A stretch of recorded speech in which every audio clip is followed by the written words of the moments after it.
Good morning. Welcome.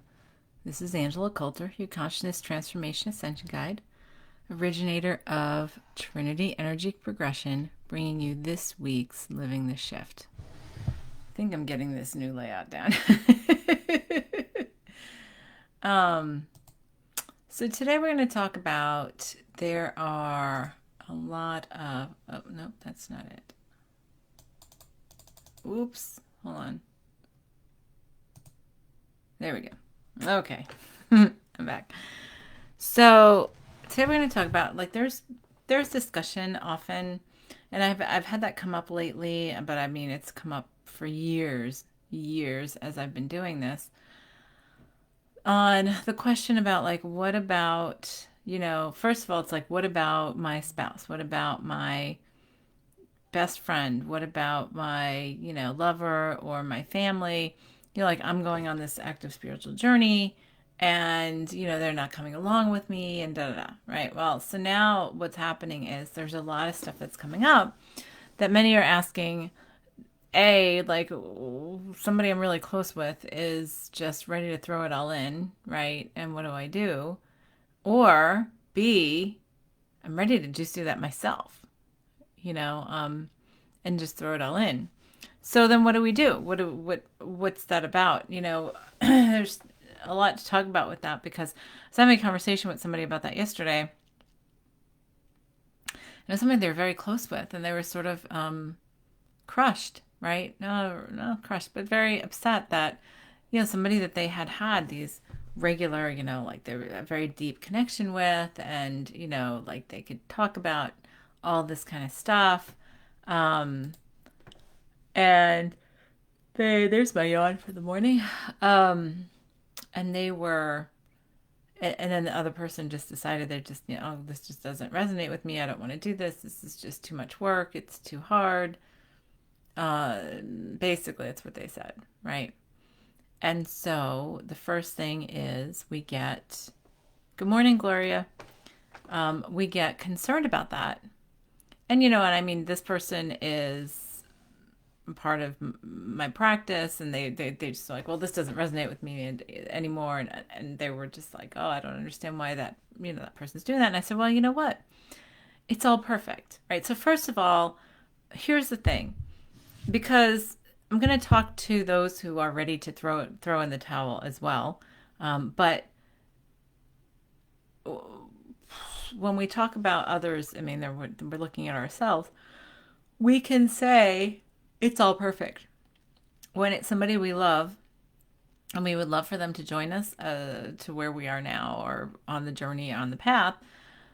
We get upset when they don't want to do that, or they're doing it in a different way, and that's a judgment that my way is better and your way is not as good.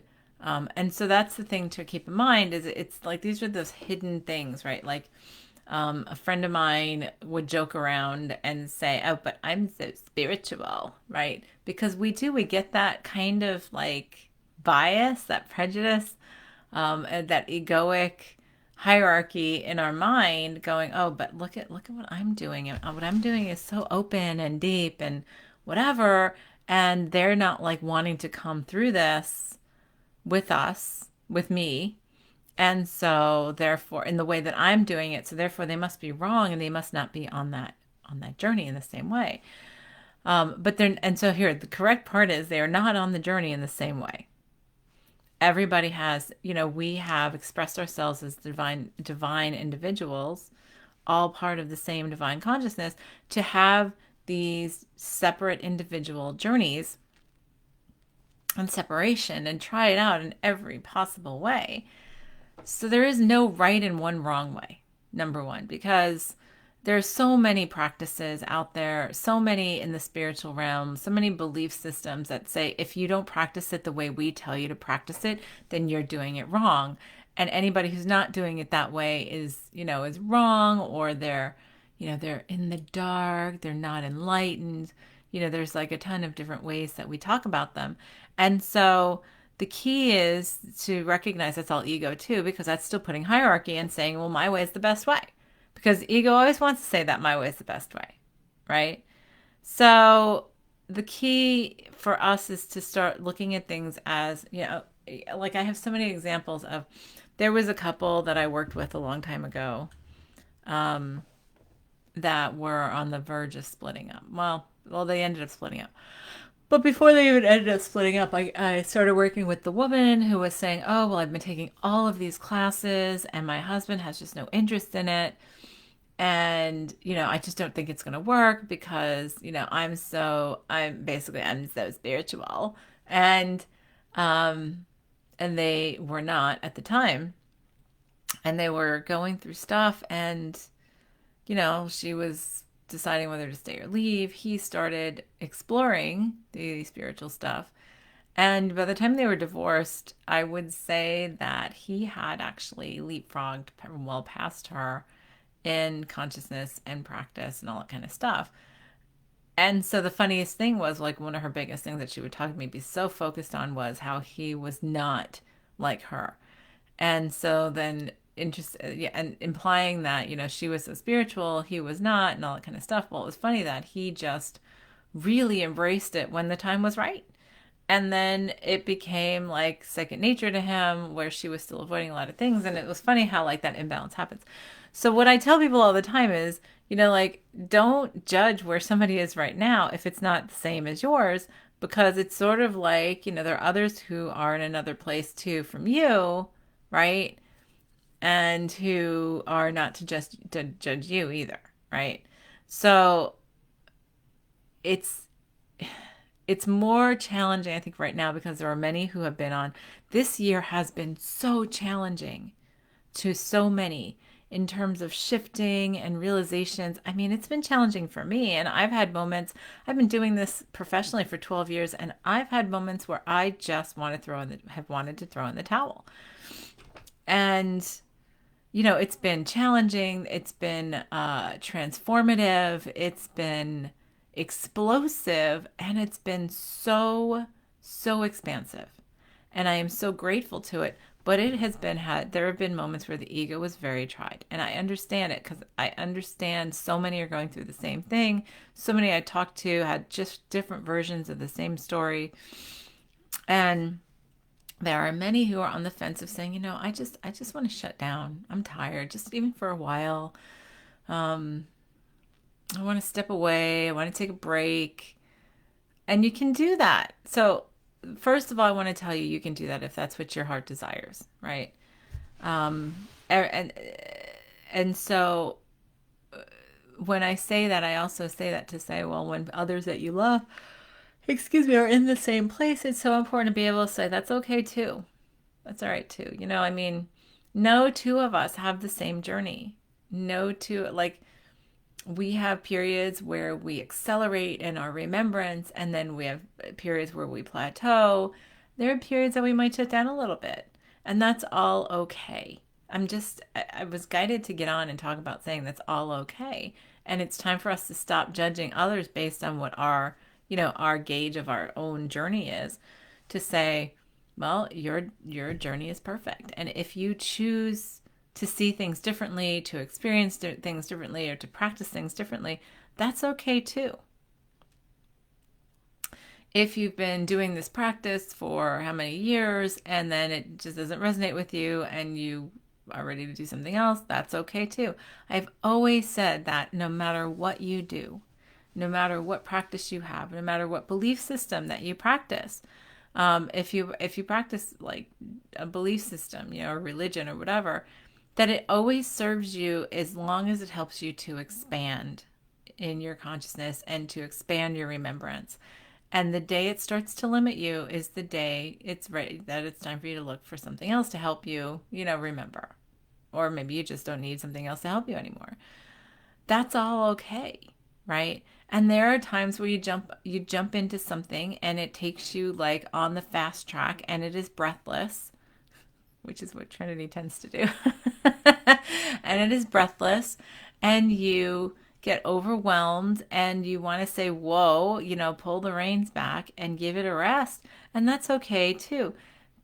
People do that with their belief systems all the time.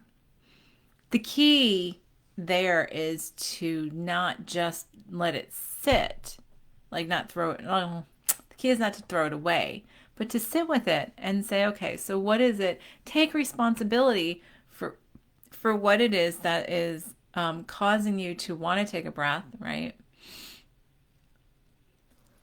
Because like I said, I understand I have had a breathless year. And I think I'm a little bit of a, what's the word? A thrill seeker in terms of my remembrance. So I recognize that I signed up for this and I signed up for this way crazy accelerated evolution in this way at this time. And there are times where the ego's like, oh, can we just take a vacation? And it's like, okay, here, have a weekend. And then, okay, back on track. I recognize that. And I recognize that others don't have that same path. And so it's interesting, and it's interesting how we do that. We want to compare because then we want to feel better about our own journeys. And then if somebody doesn't match up with ours, then we feel like, sometimes, the person I was talking to yesterday felt bad because they felt like, they pushed that person that wanted to stop. And it was like, well, maybe you did, but maybe that's what they need. Well, if you did, that's what they needed, and they signed up for it and agreed to it for the period of time that they've taken it. So there's a lot of different ways. So the thing is, first of all, to stop with the guilt, stop with the, like what's too much, what's not enough when we're dealing with other people. Also to stop worrying about because a lot of times we hold ourselves back because we are afraid that that person's going to leave our lives, that, it'll break up the relationship, and sometimes it does. But sometimes, and often, I was saying yesterday, sometimes you've got to let a relationship die so that it can be reborn like a phoenix, right? Because maybe you're just letting the relationship as it used to be die, right? So that give yourself space to have a different kind of relationship. And that is evolution versus, limiting ourselves to hold ourselves back because we feel like we have to wait for someone. We feel like we have to wait for our family, our kids, our spouse, our relatives, our friends. But the key is that outside of space and time, there is no space and time. Space and time is completely a construct of the egoic mind. So really what happens in 80 years or 800 years is the same as now outside of space and time. And so whether you do it in the revolutions this way, embodiment, or how many lifetimes or whatever, or you do it outside of that and you do it both ways, it's all the same, and we all get there. We all get to that place of remembrance because we're already there. And when we start really living by that dynamic, by that understanding, then we free ourselves in so many ways to say, okay, well, I can just enjoy the journey. And if I want to shut down and I want to,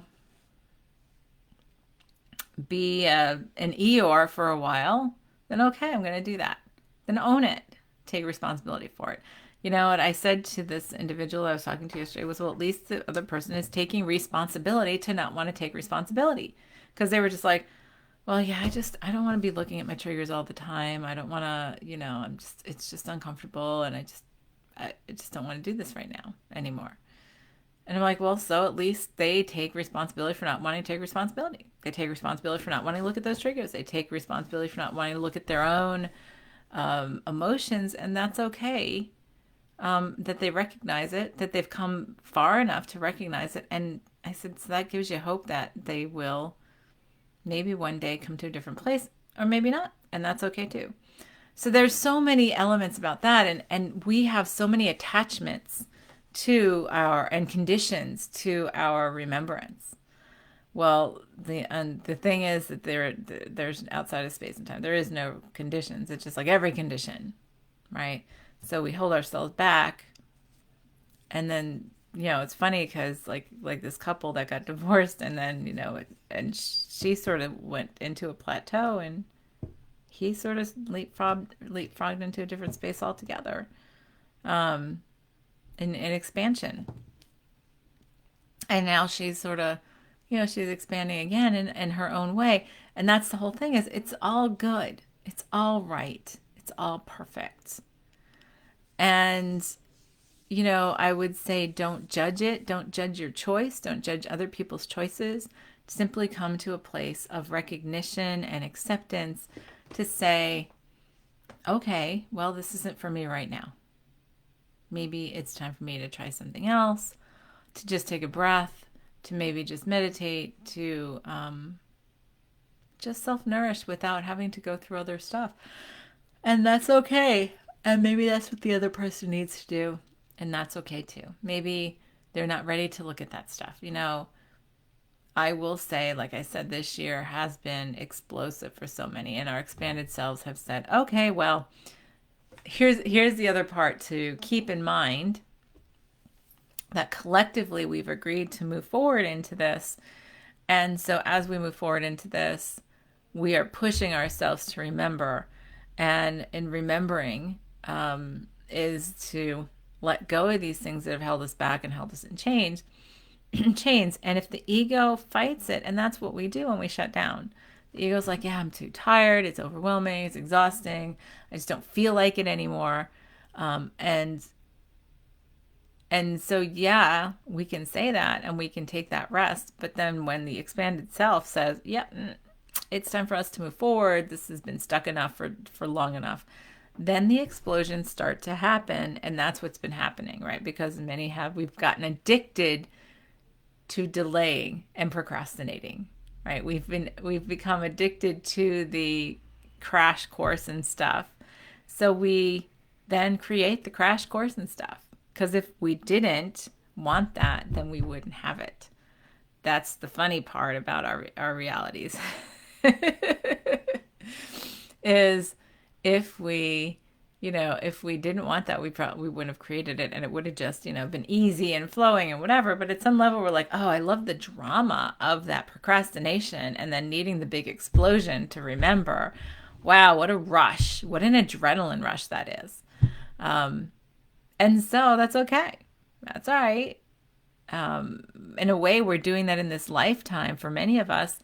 And outside of space and time, a lifetime is just a blip.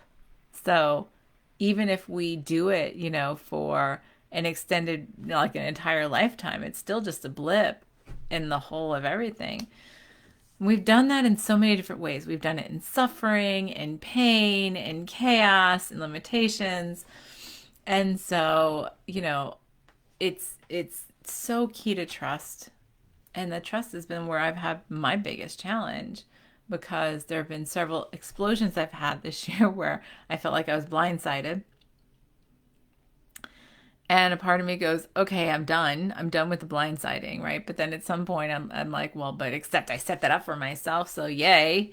And then, of course, you have to get past the judgment on myself, blindsiding myself. And then it was like, okay, well, it's perfect. And it's taking me in the way that I want to go, right? It's taking me in the direction I want to go. And if I look back on my whole life, that's what I've done. I've just given myself lovely, exciting, what I consider exciting explosions. And they might be jarring and earth-shattering at the moment. And then I just can sort of like leapfrog forward after that. And so I have shifted myself to say, I can do this regularly and easily, right? So I've got the regularly down and the easily is coming. But I also am really committed to, seeing myself, to observing myself. And no matter how long I want to sit in something, if I want to take a break or a breather, I'm committed to observing that within myself and seeing what I am to learn from it so that I can complete it and then move on from it. That's really the key. And honor myself if I feel like I need to take a break. Although it's funny because, like I said, I'll get a weekend or sometimes a week if I'm lucky. And then, things speed up again. But I've sort of just been learning how to ride that wave this year, or remembering how to ride that wave, knowing that at some point, it might even out, smooth out, and it might not for a while, because I feel like we have a lot of stuff coming up collectively, and it's only going to get a little more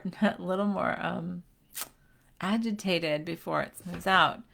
So it's just been practicing all that. So when we shut down, sometimes it's because we're afraid, because we're tired, we don't want to look at that, we're angry. And so the key to know about that is to ask, is it time for me to take a break and a breather, right? And sometimes the answer is actually yes. Go ahead, nourish yourself, enjoy the moment, have nothing here, just float. And boy, I've learned to really appreciate that. I've spoken with and worked with over the years so many people who have even just like lost their job, quit their job, or whatever, and are looking to create like their perfect situation, their, their full realization of like whatever their perfect job is going to be. And they start panicking. They're like, oh, okay. And the situation always works out. They might say, oh, I don't have enough money in the bank or whatever. I'm tightening things up. And I'm like, but if you trust and let go, it will, and just focus on creating,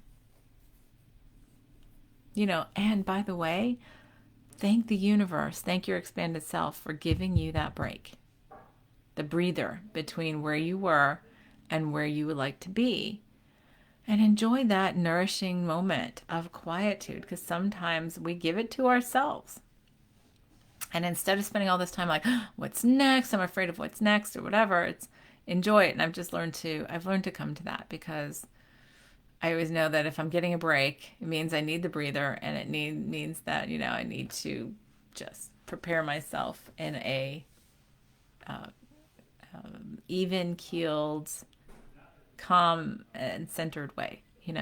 And it's becoming more and more common, more and more consistent. And I realize now, looking back through the past 2 years, it's been crazy rest, crazy rest, crazy rest. And then it's like, okay, so now learn how to do that on the fly and take it in a moment versus having to take it in a week.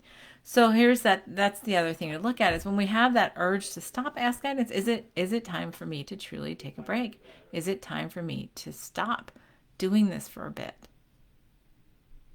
And sometimes the break is just go to the beach for the weekend, or go to the mountains, go on a hike, take a day off, take some mental days, take whatever, or do something else for a little while. Like, I know someone who is committed to their passion and yet was guided to literally just take a job at a Costco for right now. And they're like, I love it. And I'm like, okay, well, so it's all about where we are in the moment, trusting where we are in the moment, trusting our guidance, just trusting, period, that my journey is perfect and your journey is perfect, no matter what they look like, no matter how similar or how different they look from each other, similar to or different they look from each other. And it's for us to honor that, even if it means disconnecting from others, or others who we highly regard or love deeply. Sometimes, yeah, it means we don't talk for a while. Sometimes it means we aren't in each other's realities for a while. I've had people who've been in and out of my life for 20 years, and they come in for a while, we have a great time, and then they leave, or we just part ways for a while, and then we come back together. And it's always in a different space. Like I said, if we allow things to die as they've been, as we're changing, then we allow them to be reborn in an evolved manner. If we hold on to if we always hold on to how things used to be, then we never let ourselves or other people grow. And yes, that can be on a day-to-day basis right now. And it's unusual. It's not anything we're used to in any way, because we're used to, okay, well, we judge the value of a relationship by its longevity, by how long you've been friends and whatever, versus sometimes it's just, perfect. Like, I've had friendships where it just suddenly changed and they were in a different place, and that's fine. And the ego had a struggle for a little bit with, why did that happen? And da da da. And we were also, we were so aligned and this and that. And then it's like the truth of the matter comes through that, well, it served its purpose for both of you. And it was time for you to move on. It doesn't need to be explosive or crazy or extended or dramatic. It can just be time to move forward and in a different direction. So that's the thing for us to look at this week. It's important for us to say, can I let this go in the way that it was so that I can allow it to be what it can be, or so I can allow myself to be what I can be and the other person, and then we can reconnect if it doesn't serve us to be connected in this way and do the changing. Because sometimes, because of the nature of our relationships, it's hard to do the changing while you're still in that old relationship, and instead you need to let it go for a little bit or a while and put it on the shelf for a while so you both have the space to change and then come back together in a different way. And that's that dying and reborn kind of thing, and the phoenix kind of analogy. And sometimes, like I said, it's a couple of days, it's a couple of weeks, a couple of months, a couple of years. It doesn't matter. Outside of space and time, could be a couple of lifetimes. There have been people I've come across in this life where I've said, "Oh, there you are. It's so good to see you." And it's like, "Oh, that's so great." And we come together for like, a couple months, and then it's like, "All right, till next time." Till next time. And we can let go that way and we're not attached. We then honor each other's journeys and our own journeys in ways that will allow us to ultimately complete our tasks, complete our goals, and complete our journeys faster and more efficiently. And so it's all perfect. And when we allow it to be its perfection, then it just flows along so much more smoothly. So, a lot to think about. Think about that and where you're judging others around you, what you believe about others in your relative. And this even means like biological, by the way, like blood relatives and stuff like that, biological relatives, not just friends and lovers and spouses. And, but like, yeah, it could be our kids, could be our parents, could be family, sisters and brothers, could be all kinds of different things. And the key is for us to get to a place of letting the past be the past when we come into the present and let something be reborn. And yes, you can have a whisper of that in the past, but then it's also letting go of what used to be to what it can be today and what it can be tomorrow in a completely new light. So that was a lot to digest, but important to look at for ourselves in the mirror, to not feel guilty about our choices, but then to really just trust our guidance and ask, is this for me now? Is it for me to go my own way right now from this relationship?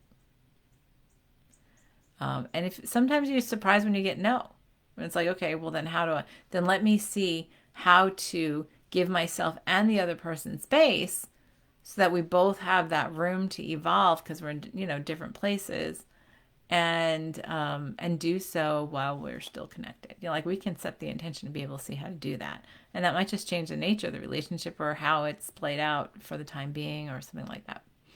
So lots to consider. Look at those relationships in your lives, that maybe might feel a little strained where you're doing that judgment, or look at yourself where you're saying I feel like I just want to stop.